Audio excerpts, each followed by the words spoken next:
Hi, welcome to the Voice of Creativity podcast. I'm your host, Brennan.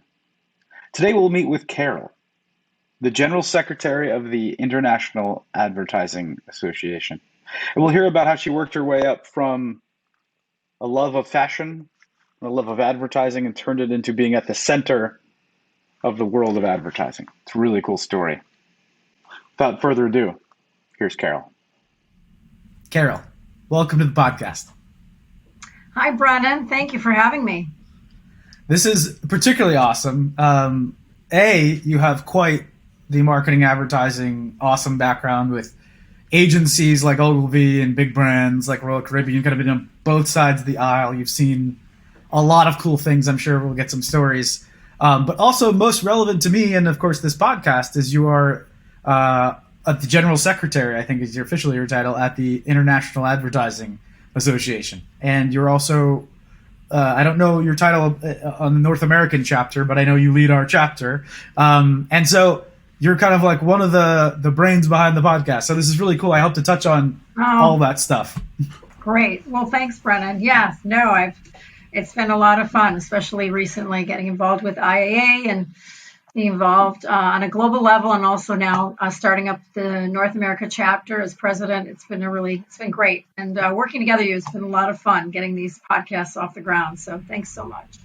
Oh, it's been, my pleasure. President. Okay, that's your title. That's awesome. There you go. I had never asked, I guess. But first of all, before we go into all these cool stories and these cool roles, I had heard, and we never talked about this, so I didn't know, but do you speak several languages? And if so, how did that come about? Is this just like from school, or have you lived everywhere? Where's that come from? I think it's a little bit of everything. I mean, I grew up speaking two languages. I grew up speaking German before English because my parents were immigrants to this country. So that's how it started. But I always had somehow an inclination for languages. I learned French already in high school, college. I studied Mandarin Chinese. I then went and lived in Europe for almost 15 years. I lived in Poland. I picked up a bit of Polish. I went and lived in China on a number of occasions. And so, I can't say that I speak them all equally well, but I definitely love languages. And most of all, I love meeting new people all around the world. So it's been great. That's awesome. That's how it started. Yeah.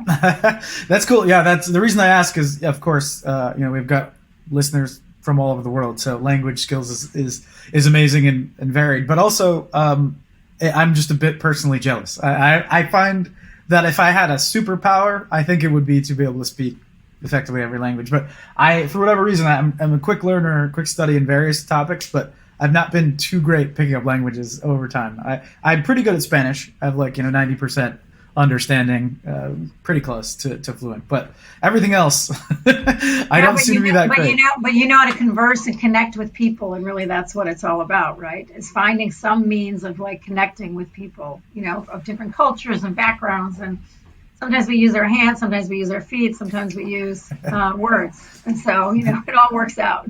Yeah. One of the things about this medium that's tough for me is I'm always moving. I'm not very good at sitting still. I'm very gesticulating guy, so it's actually quite hard for me to do Zoom very well because usually I'm walking around the room, I'm changing my chair, so I'm adapting. Do you have a swivel chair? I hope you have a swivel chair. I do. You might be able to tell I'm literally rotating. You're like me. Yeah, and you can't see under the table, but my legs are always moving around. Yeah, so that's cool. So back to I'm going to go out of order at least at first. Cool.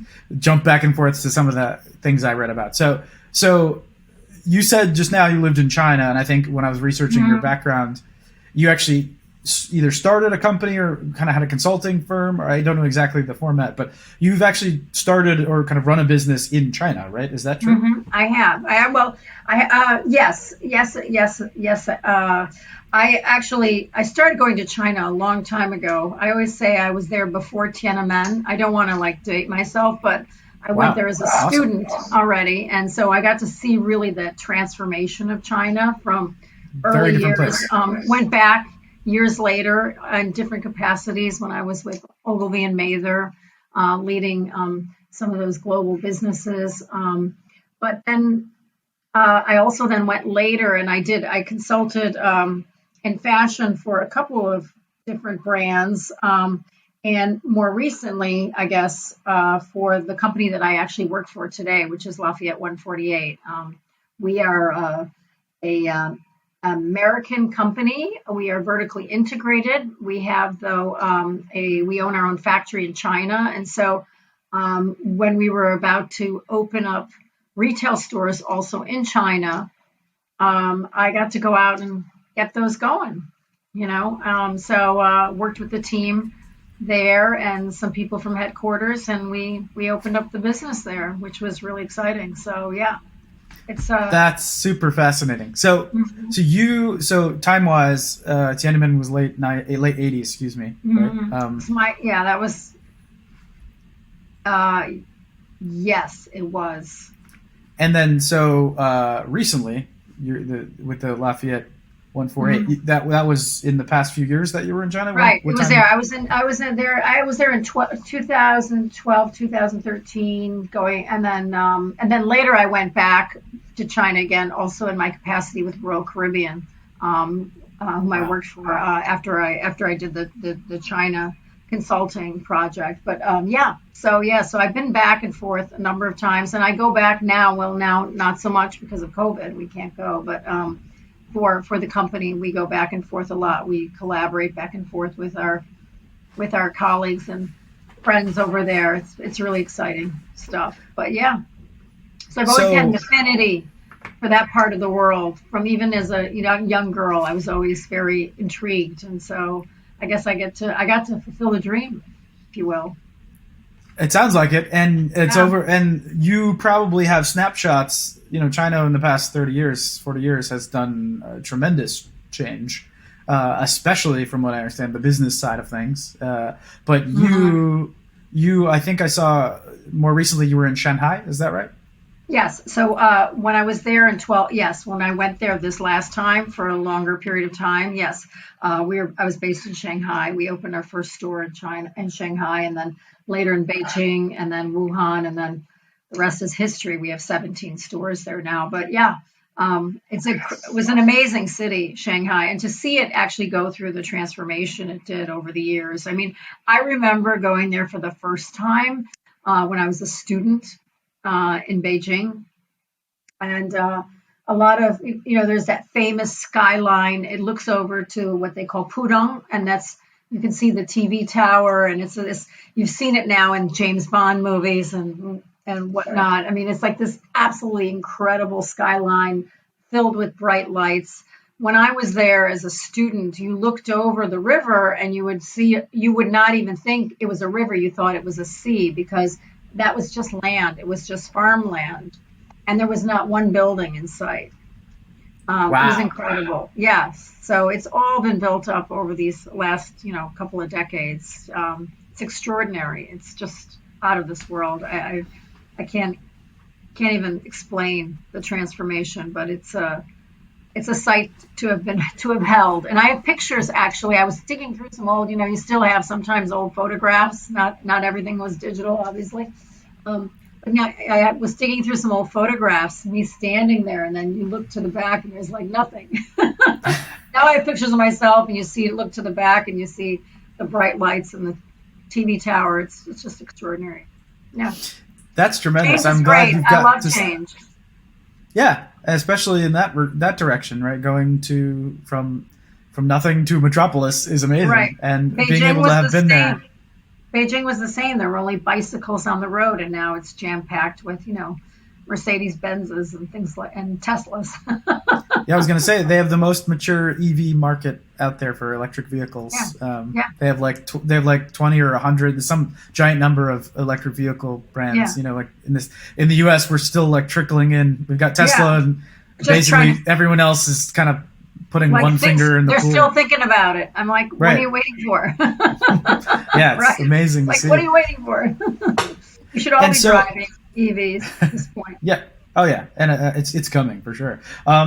But so you have a kind of history, and you currently work in fashion. From what this is a layman's understanding, so apologies if I'm wrong, but the Chinese market seems to be very interested in luxury.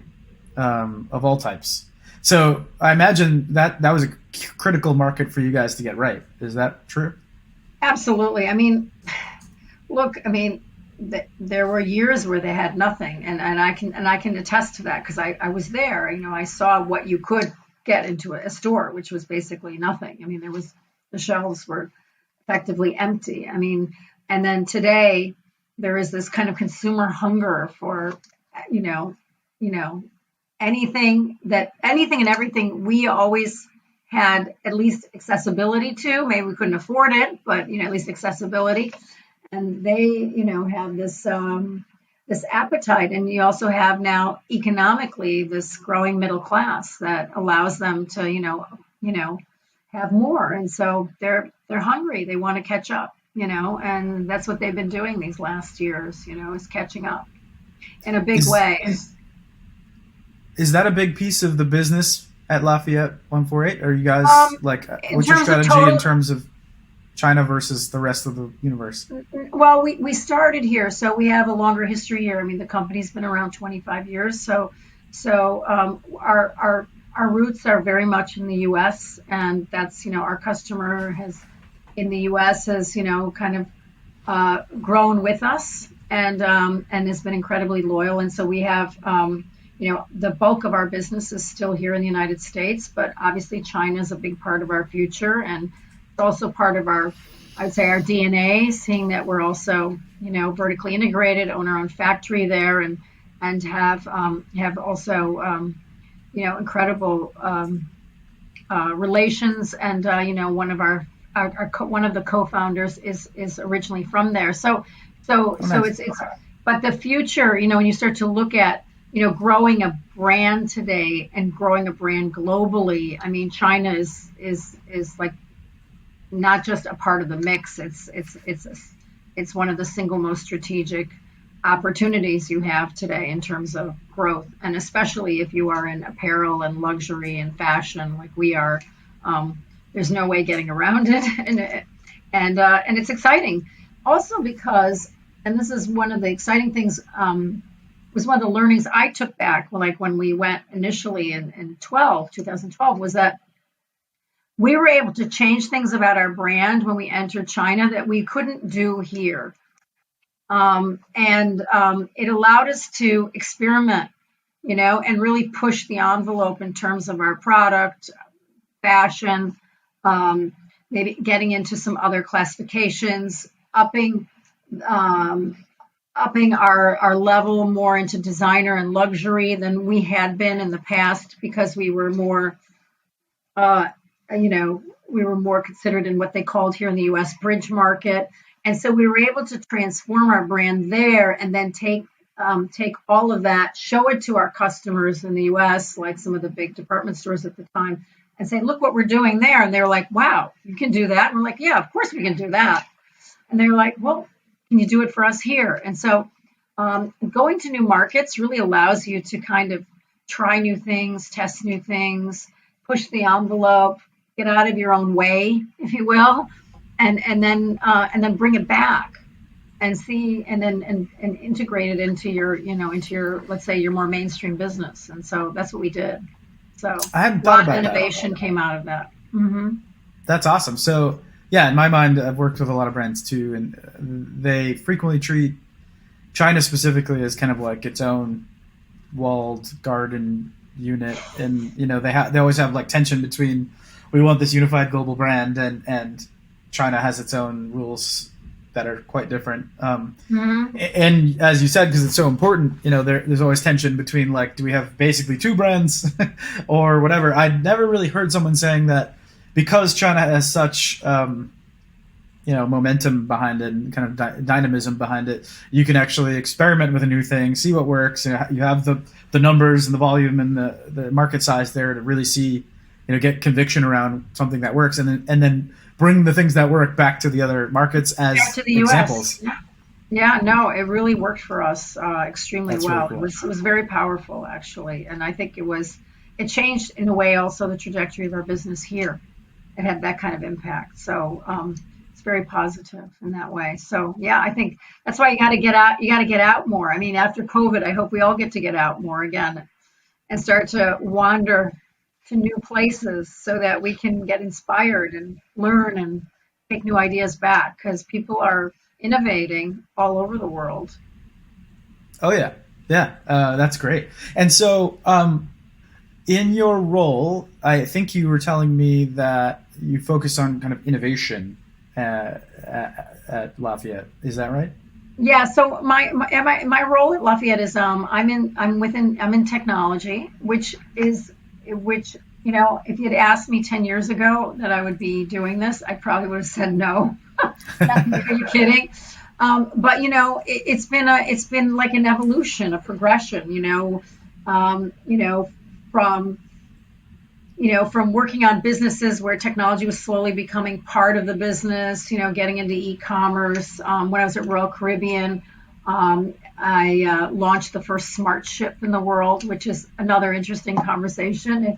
And Yeah. so, Oh yeah. so you start to kind of like anything, you start to kind of dip your toes in, then you learn a little more, and then it just becomes a build. And so, coming back to Lafayette 148, then, as an executive, part of the executive team, yes, I took on technology and really kind of integrating technology into the way we do business today, and so really looking, and I guess didn't I can do that because in part I understand the business of it.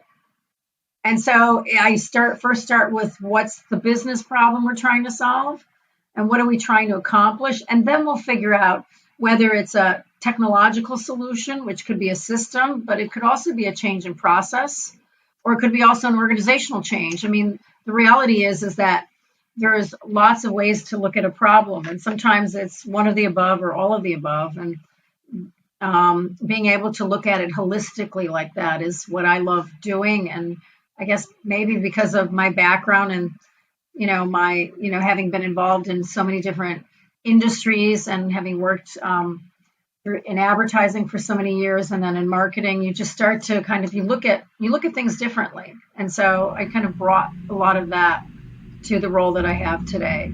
And then along the way, I'm learning technology with everybody else because there's new tools and systems just emerging every day.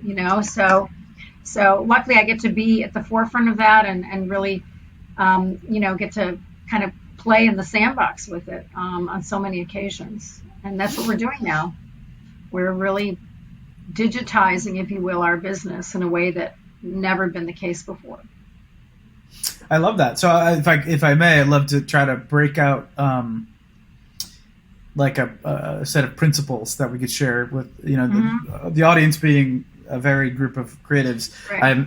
There could be younger people kind of trying to plan their career. It sounds like what you said it really resonated with me. It sounds like you were saying something to the effect of, not technology or innovation necessarily for technology or innovation's sake, right? You said you start with the business need and the answer might be technology, but because you understand the business and you spend all that time understanding businesses and that aspect of it, you are not, for example, if we contrasted you with Carol's twin who came from machine learning or something, right? Right. You're not trying to apply machine learning to the My problem. You're trying to fraternal say twin, not my identical twin. Yeah, exactly. Yes, exactly. Your fraternal twin who came from a specific paradigm in technology might see every problem, if you're a hammer, every problem's a nail type thing. You're saying you are a technology innovation person at Lafayette 148, but from the other direction, right? When it's the appropriate solution. Right, exactly. And so That's cool. What makes that interesting is that it starts first with what is the problem we're trying to solve? Because I've been in too many meetings where people say, oh, the system doesn't work. No, the system works. But the system can be very black and white, data in, data out. It operates according to rules, right? And I'm like, okay, we've got to figure out sometimes how we can, maybe our process isn't aligned with what the system can or cannot do, right? Maybe our processes are out of date, not the system. And so there are a lot of things that, it's about forcing people to think about things in different ways, because the natural inclination for people who do not work with technology is to say it's the system's fault, not the user or not the process that we've identified. Well, it could be the system, but it doesn't necessarily have to be. And so it's really about looking at the problem from all sides and trying to figure out, what do we need to optimize in order to get to the best place. I love that, and I think that's a universal learning that people can take away here. Is that so? I'll give you an example just out of our own toolbox. Sure. Recently, we,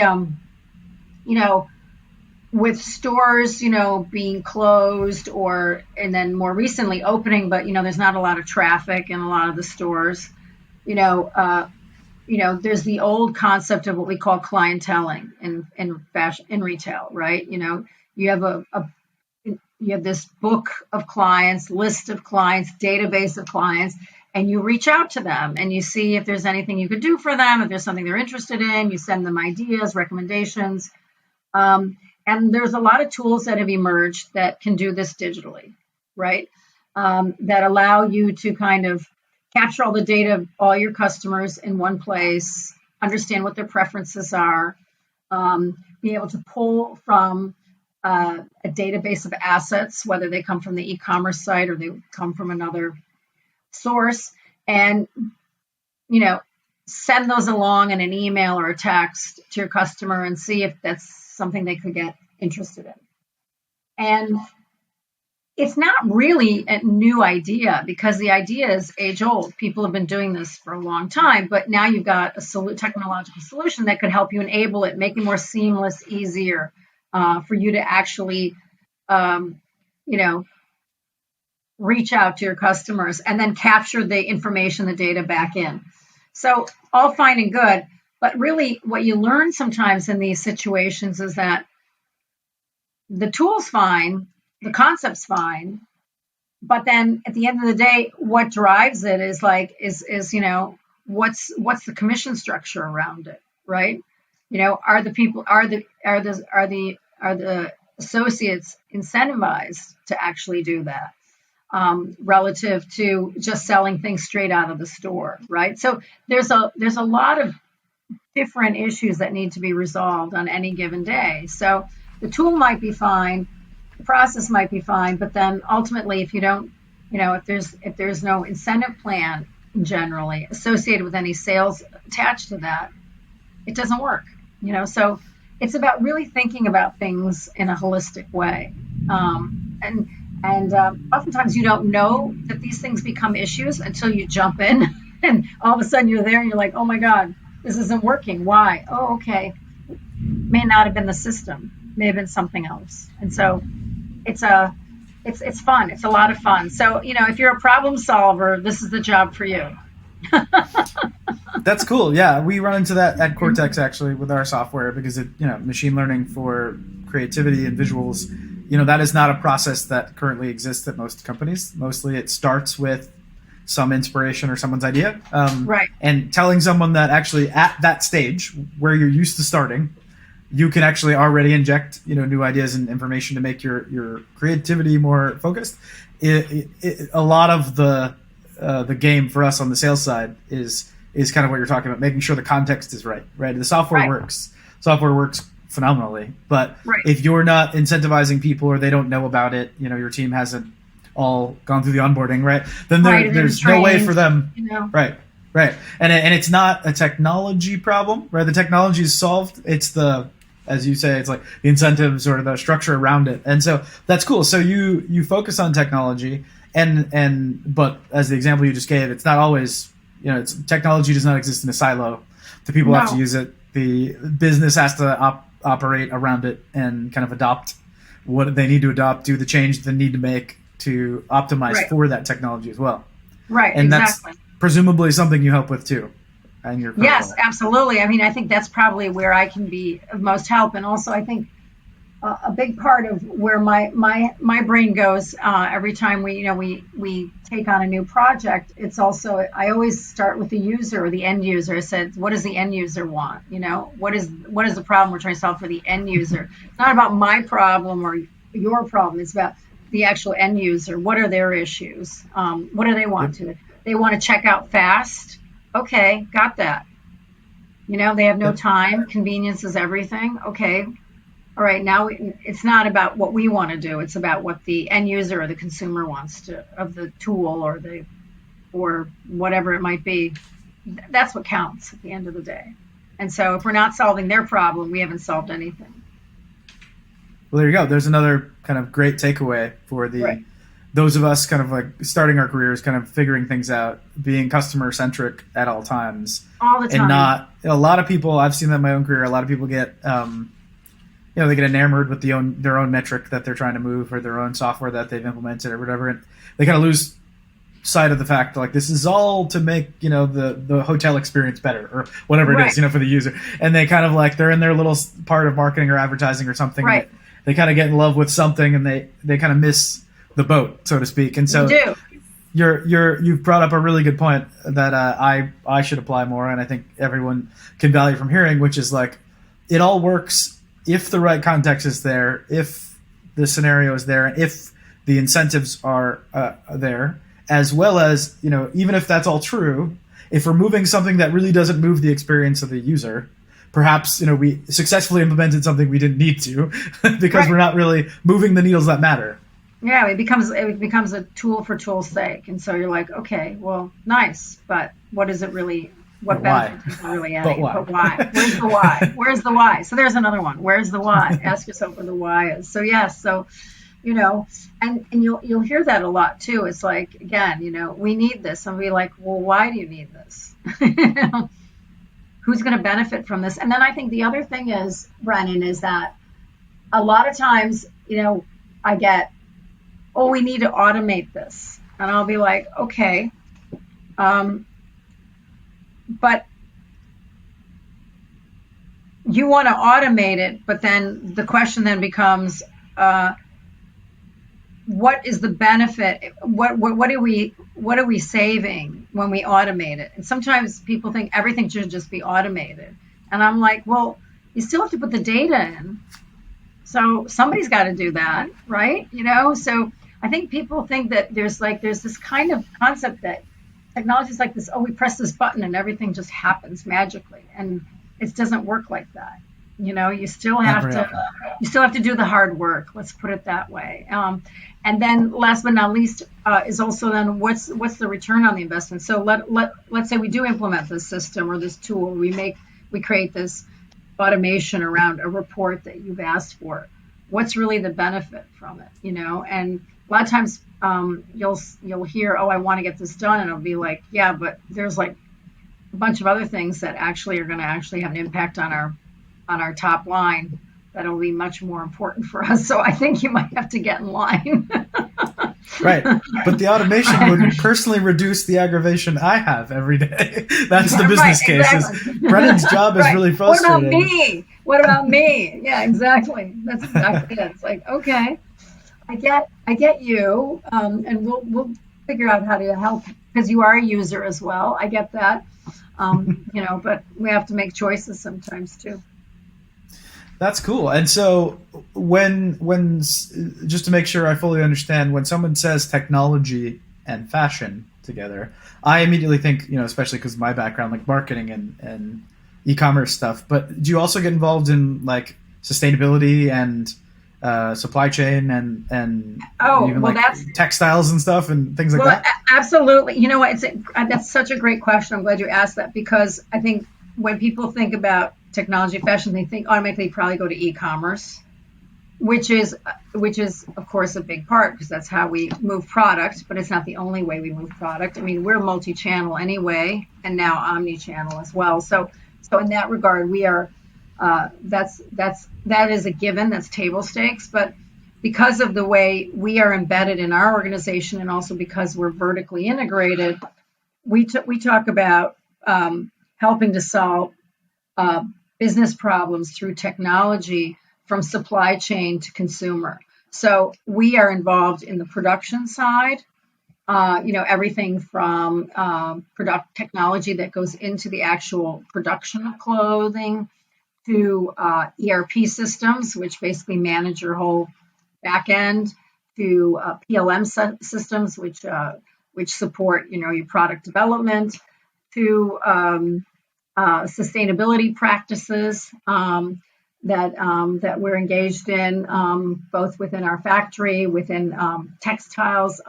We just implemented 3D design software as part of the design process. So, we get involved in all aspects of where technology has a solution, a potential solution. And so from that perspective, it's really, really exciting. And it's much broader than anyone could really imagine. So that's what makes it also so exciting and fun and challenging every day, because we're thinking about it in the broadest possible and sometimes in the most specific niche use cases that you could ever imagine.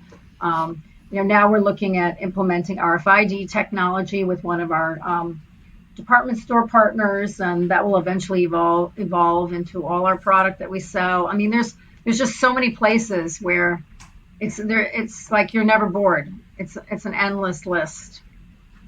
That's cool. Maybe paralysis by analysis or the paradox of choice. You have too many cool things to try. But what if anything? I don't know if you can share, but what if anything would you say are like the biggest, most game-changing types of technology that you're seeing across the whole spectrum? And I know it's hard to compare, a design or product workflow thing to like an e-commerce thing, but are there any one or two things that you've seen recently that kind of like blew your hair back and that you feel like is going to change fashion or e-commerce or one of these things? I would say I think 3D is 3D was kind of slow in coming. It was kind of like it took a while to take off. It's really evolving now. It's getting better and better.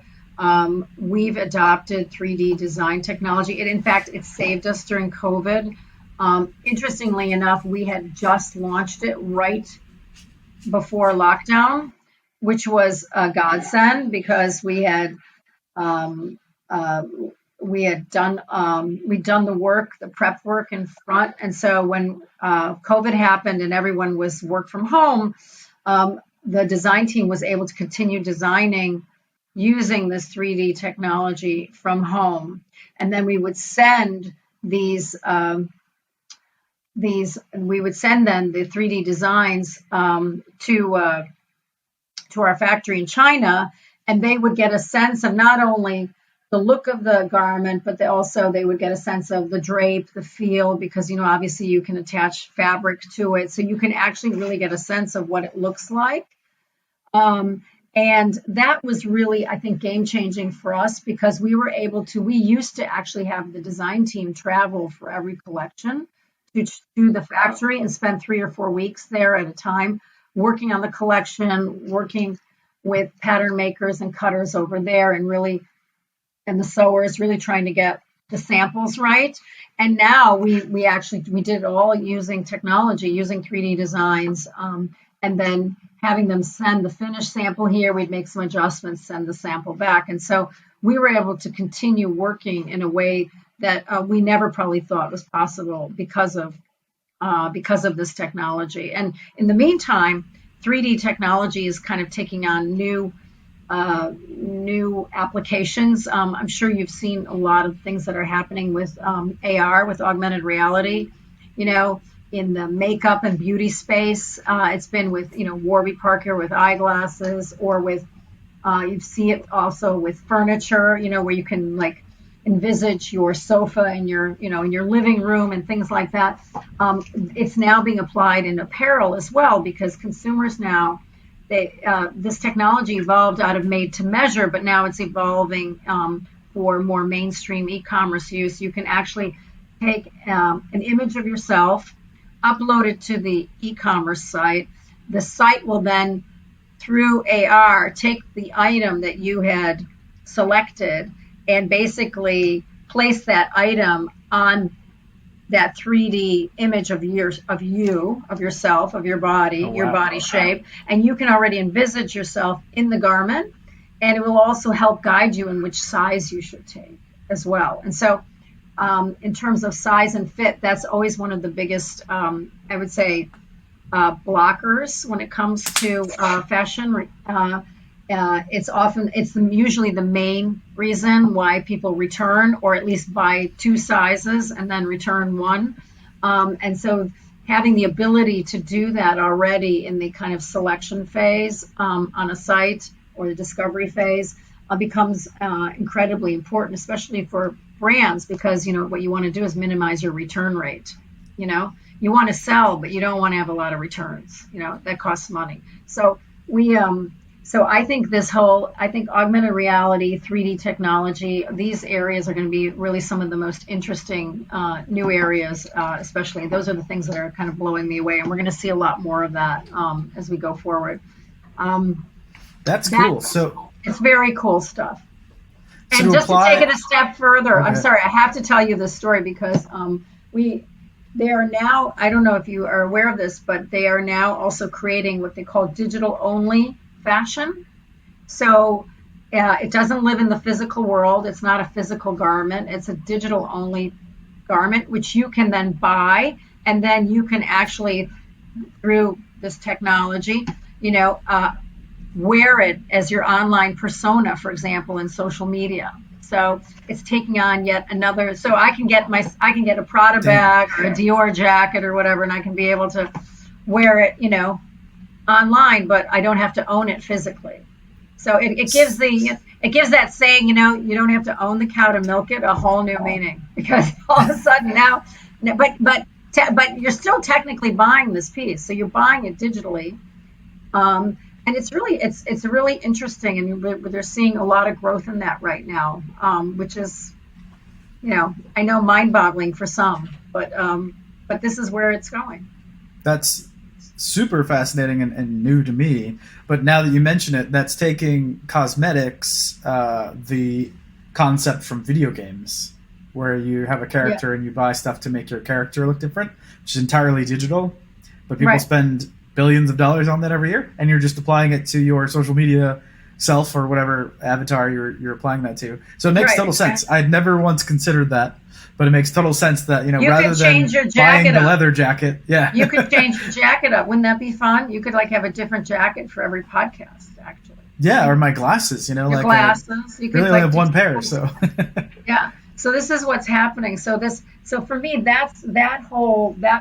where that's moving, I think, is really, really fascinating. And this isn't so much technology driven, but I think it's very much technology enabled, is what I'm finding, which is blowing me away, is the whole pre-owned market in fashion relative to the owned market, or the new market. So what they're seeing is, pre-owned is everything from resale, consignment, rental. So kind of coming out of that whole notion of thrifting, right? Somebody owned it before. I own it. A lot of it is being driven by the desire to be more sustainable, and to do good. But also there's just so much on this planet, right? So the whole pre-owned market has really normalized. It started with eBay, and now, we've got everything from, the Real, ThredUp. There's numerous sites, Vestiaire Collective, all of these, who are now joining forces with the likes of, Neiman Marcus and Saks and all these other Farfetch, to create partnerships, because consumers want to be able to see the new and the pre-owned at the same time. They're interested in both. It's not one or the other anymore. There used to be a stigma. You'd buy pre-owned because, maybe you couldn't afford new, but now it's kind of like, it's cool, right? So, and it's a good thing to do. And so now that industry is just exploding, but I think it's exploding because of technology, because through e-commerce and through all these global e-commerce platforms and these marketplaces that have evolved, the likes of Vestiaire Collective and ThredUp and the Real and all of them, and Farfetch in the new space. Although I saw recently Farfetch is also offering pre-owned in addition to new. So you start to see that all these things are converging, but it's the technology that's enabled them to bring all this product, not only from a business to consumer, but now consumers to consumers selling to each other, like Depop, which is enormous. I mean, it's incredible how this has all evolved, And so I think that's exciting. I love that as an individual, you can all of a sudden you can be in business, right? You could be Yeah, selling things out of your closet, or you could be, you can also be buying from somebody else's closet, if you will. And so I feel like technology has really changed the way we consume in a way that I think is exciting. I think that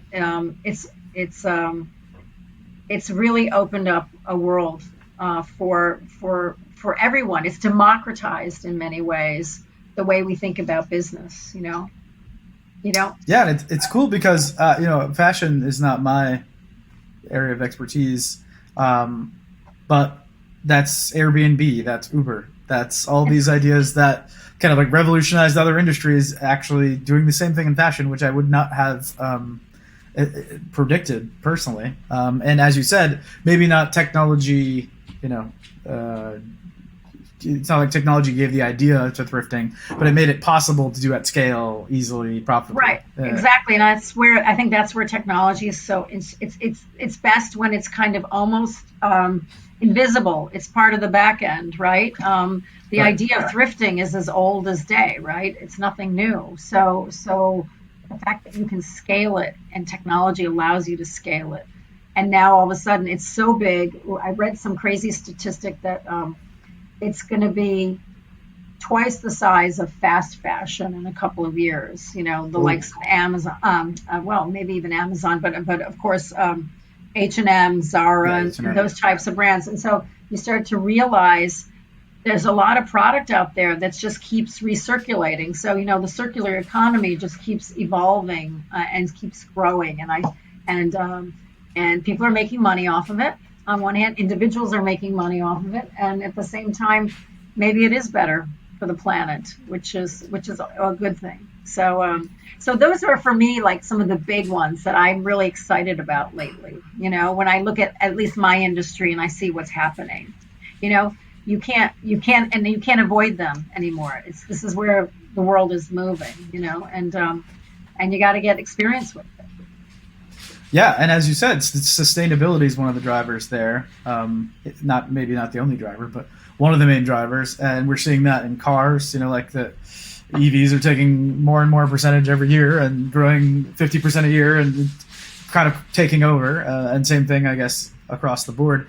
You mentioned before, if I may, I want to make sure we get a chance to talk about. You launched the first truly smart ship uh, in the cruise industry. Is that true? Yeah. Well, I mean, It's like 2014 or something. it was 2014, 2015. I was with Royal Caribbean Cruise Lines at the time, and it was an incredible experience because I mean, first of all, I mean, Royal is definitely, in my mind, still the most innovative in that industry in terms of what they try to uh, what they're doing and with these ships and the experiences that they've created. They've always been out there first, many firsts over the years. And this was also just another first. And the idea was born. The ship was already in the shipyard being built, and it was like, wait a minute, And it was also born out of a consumer problem to solve. Look, people used to go on cruises because they wanted to disconnect, but because of the way technology's evolved, right? We quickly figured out you could be always connected, even when you were on vacation, even when you were on a ship like that. You had the opportunity to kind of connect, and most importantly, could even show off through social media. Look where I am, look what I'm doing, and so being able to connect off of a cruise ship became almost table stakes. It's just that because of the technology and because the ships move, it was very difficult to bring those two concepts together. So we worked together with folks down who down in Florida who work with NASA to actually figure out how to do that. And then what we did is we built solutions that enabled us to create a customer experience that was technology enabled and therefore seamless from the discovery phase of deciding where am I going, which ship am I taking, to the actual getting on the ship, booking all my appointments, whether and my meals, whether it was in the restaurant or whether it was the shows or my spa appointments or whatever it might be, to actually then, checkout was seamless. You didn't have to do anything. You were just walked off the ship again, and then um, and then the story continued. It was like a circular loop. So it was really, really exciting. Very difficult to do the first time around, and I know that since then they've completely, taken it to another level. But it was really the prototype for the industry in terms of how do you build a seamless customer experience enabled through technology. And but the key was we're building an experience first, and then we had to figure out how all the other pieces kind of worked in the back end. And that was not so easy, but you have to do it the first time to make it to get to the second and third. Yeah, and I connecting that to our discussion a second ago, I thought when I heard smart ship, I thought it meant sustainable ship. But actually, what you're making it sound like is it was actually a much more technologically enabled user experience thing, not a. But that is in sustainable fact thing. just more sustainable as well, because now you're not That's cool. you're not you're not printing boarding passes, you're not printing receipts. You're doing everything on phones and iPads on the ship. Menus are on iPads. Like there's so many things that started to actually shift as a result of that. Okay, that's cool. Baggage That's was awesome. being put on the ship, used RFID technology, found its way to your room. There was no tickets and paper and all that stuff that goes along with it. So when you think about it, there are a lot of things. There were a lot of added on value benefits that came out of that, in addition to making it seamless. So technology has its place in our sustainable world for sure. That's awesome. So okay, but it started with like enabling a new level of customer experience that just like you talked about. Yeah, because starting with the why. we're starting with the why, exactly. Why I want to be able to connect, and then from there all things kind of started to we started to say, well, then why couldn't we do this, why couldn't we do that, why can't we do that? And so before you knew it, the customer was never really touching paper, receiving paper. Everything just happened, I want to say, in this case magically, if you will. But in the background, there's the guy behind the curtain making it all happen, and that was the intent, because otherwise it was incredibly choppy. And I think there's a lot of I know we've seen more and more of that in the airline industry and in other hospitality and travel industry sectors, but it really was it was a game changer, if you will, on so many levels. And correct me if I'm wrong. You were CMO there, or what was the Yes, title? I was senior vice president, CMO. Yeah. Awesome. So that's really cool because you'd think that an initiative like that, might not touch the CMO or might not be, but that sounds like actually that's awesome because it was such a critical. I learned also being there, which is I think another best practice, and that we're realizing now, also in fashion, or at least in the company that I work for, is that it takes a village. Like nothing is done by one individual, right? And I know that sounds trite, but the bottom line is that the idea, first of all, can be born anywhere, or the issue can be raised somewhere, right? But then to get things done, so much of business today is so operational. And until you understand that, you as a CMO or as a person in marketing, you'll never be successful. You have to figure out how your ideas can also be operationalized within a business context, right? And at the same time, your role is to actually help communicate how some of these operational changes can actually benefit the end consumer. And so in this particular case, this took the entire organization to make happen. It wasn't one person who created it. It was an idea that then took the entire executive team and all of their team members to make it happen. And so, my job was to help get it communicated and get it launched.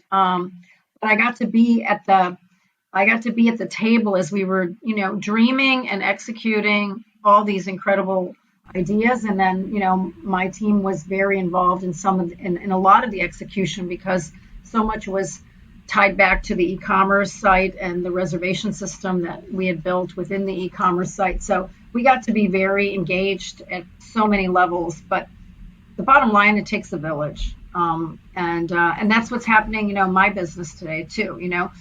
To get something as simple as pre-order on an e-commerce site is not just by adding that button.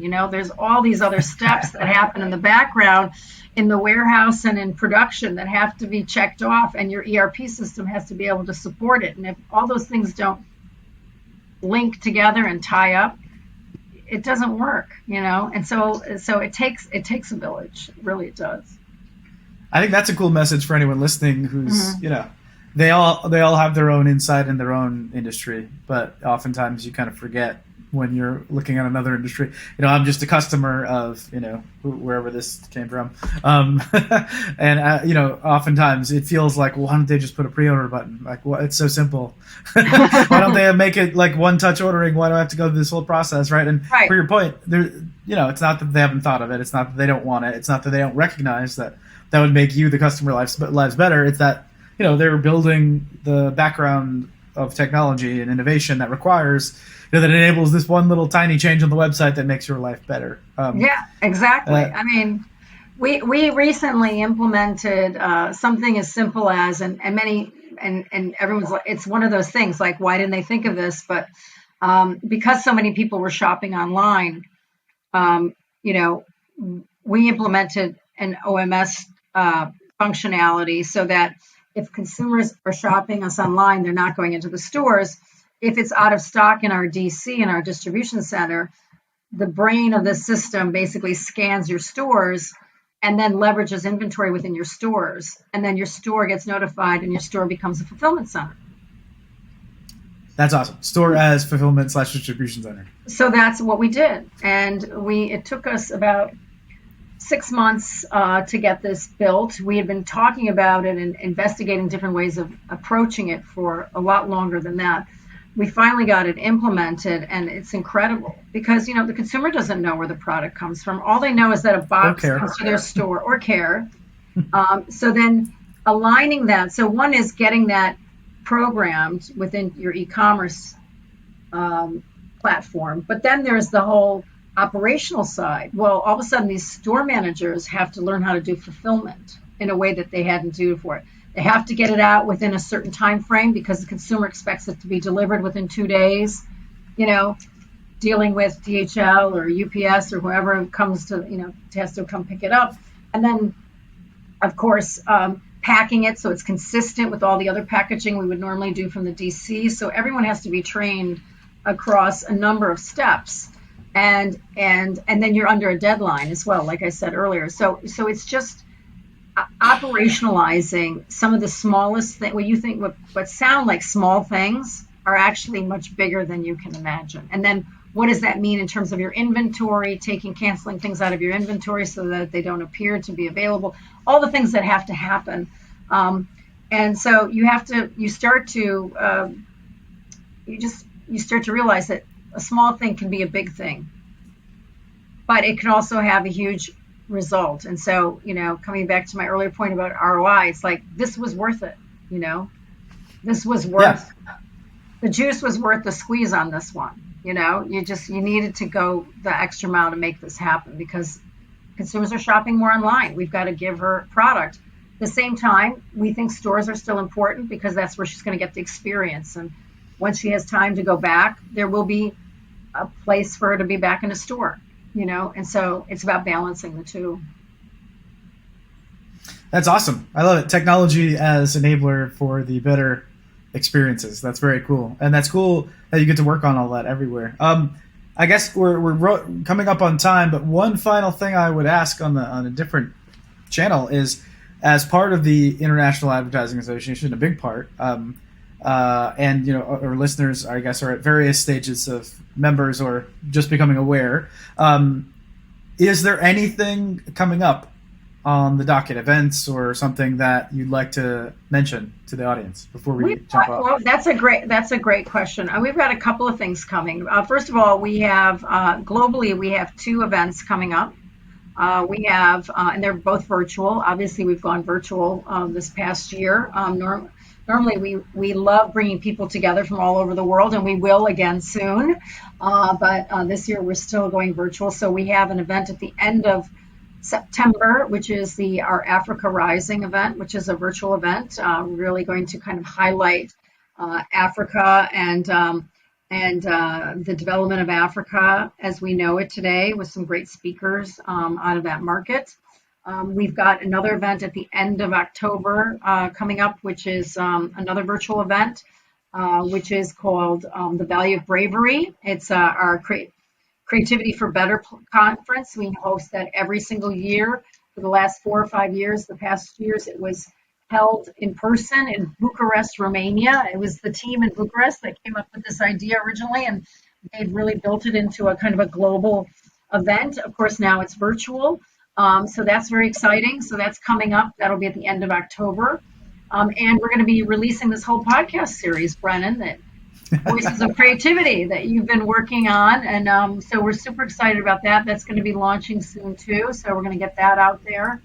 And then, working, and I don't want to promise too much, but trying to get get a small in-person event yet together in the fall here in New York City. So we'll have more updates on that tomorrow in our meeting. So anyway, so a lot Awesome. going on. Very excited. Yes, thank you so much. And I was thinking about your first question, which you said, what languages do you speak? I guess, you know what? I think the language I got to learn now was the language of technology. And I think a lot of people, as a closing best practice, and I won't say a lot of people, young people are just, it's easy for them. It's because they grew up with it. But sometimes those of us who were not born digital and had to learn it, there's a certain barrier there. And I think what's so exciting is that you can learn it if you just approach it as just another project, like learning another language. It's fun. So there you go. I love that. And I think that's a great tie-in. I hadn't even thought when we were talking about language at the beginning, but it's totally right? Like there's a category of people like me with language who kind of convince themselves that it's hard and technology is too hard and whatever. But it's just like learning any other thing. So that's great. I love it. Dig in is what I say. Just dig in and you'll figure it out. Well, Carol, this is awesome. You've shared so many good stories, so many good insights. I think the audience is going to love it. And I look forward to having you again. Thank you so much. In future episodes. And thank you so much for your time today. It was great. Thank you, Brennan. Take care. I'll see you tomorrow. See you. So if you enjoyed that podcast, if you like creativity and topics like that, or if you work in a creative field, you'll definitely love the IAA, the International Advertising Association. You should check them out at iaaglobal.org. The IAA is one of the oldest running since 1938 associations for creative professionals, and it's currently acting as the global compass, sharing information like this, gathering cool minds like you've just seen to chat and to understand exactly what's happening today. So I encourage you to go check them out, iaaglobal.org.